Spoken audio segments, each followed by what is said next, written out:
Hi there folks, let's have a look and see what was new on Amazon Prime here in the UK from the 28th of September to the 4th of October. First up is seasons 5 and 6 of the Martin Clunes voiced Kipper TV show. There's one season of the tremendously popular Where's Wally 1991 TV show. 4 seasons of Thomas and Friends, seasons 1 to 15 and 16. All 4 seasons of Pingu and his gibberish are available. All 45 episodes of the Power Rangers Lost Galaxy are on here. Someone somewhere's got to be excited about that. 10 seasons of Grey's Anatomy are on there. There's a lot of love for this show. Haven't seen it, can't confirm. Phenomenal political comedy, The Thick of It, starring Doctor Who's Peter Capote. All seasons, including specials aside from the last season, are available. One of the best new shows from this year and my pick of the week is Mr. Robot. A darkly funny and pulse-poundingly thrilling, socially relevant cyber drama that you really should take the time to watch. Follow Kevin Richardson as he goes on a safari, Namibia to Kilimanjaro in African safari. And Hannah Montana, the Best of Both Worlds concert looks set to sort your Saturday night. Feature-length documentary American Grindhouse focuses on American exploitation films. Sounds great. Crime comedy Bristol Boys, set on a true story, looking dark and gritty. There's a decent thriller with Lawrence Fishburne and Jeff Goldblum called Deep Cover. Most have probably seen it, but it's worth watching. The initial premise of a man-made biological disaster makes this sound quite interesting. However, whenever you realise it's a drama about people trying to find meaning in their lives, you maybe might want to think again. There's a fairly fun comedy with Owen Wilson, Jason Sudeikis, Steve Merchant and Christine Applegate called Hall Pass, possibly the most unappealing looking film on the list. A Bulldog for Christmas seems to have nothing notable about it whatsoever. Fairly decent action thriller with Jet Li and Bridget Fonda arrives. Kiss of the Dragon. M. Night Shyamalan's Lady in Water appears, written by M. Night Shyamalan, featuring M. Night Shyamalan, everyone's favourite M. Night Shyamalan film. Oh wait, no it's not. Shaun of the Dead wannabe Last of the Living appears. Doesn't look quite as fun, but might be. Shaun of the Dead wannabe Juan of the Dead appears. Doesn't look quite as much fun, but it might be. I know I've seen it and I really enjoyed it at the time, but I can't remember a single thing about The Adjustment Bureau.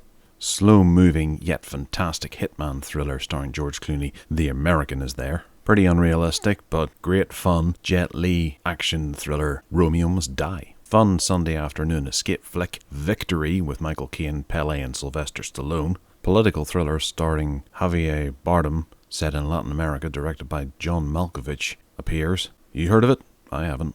This fairly unappealing looking comedy, The Good Student, is apparently a thriller as well. However, Tim Daly's there and he's usually pretty reliable. Mexican crime thriller The Backyard from 2009 has won a decent bunch of awards worldwide.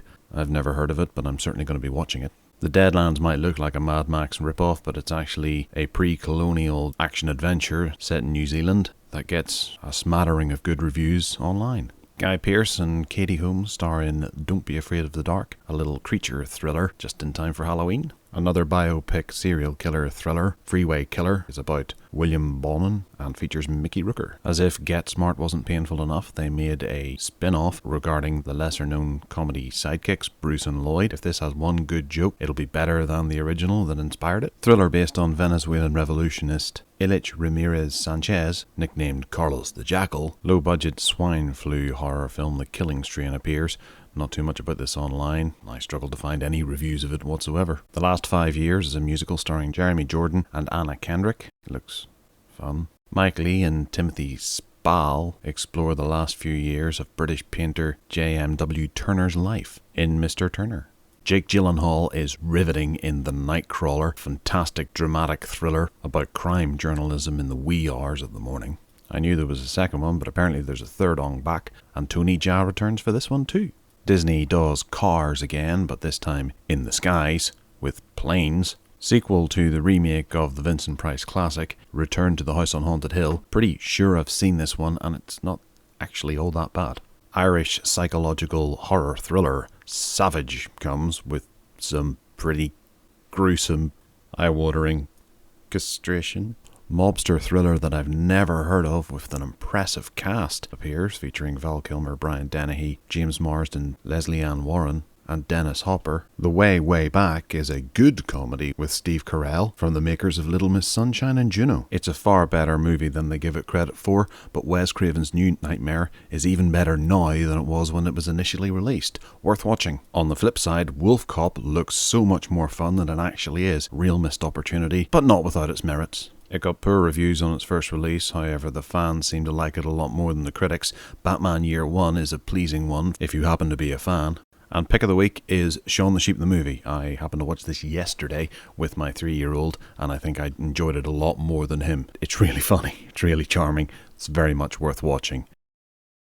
Thanks very much for watching, and remember to check out what's new on Netflix.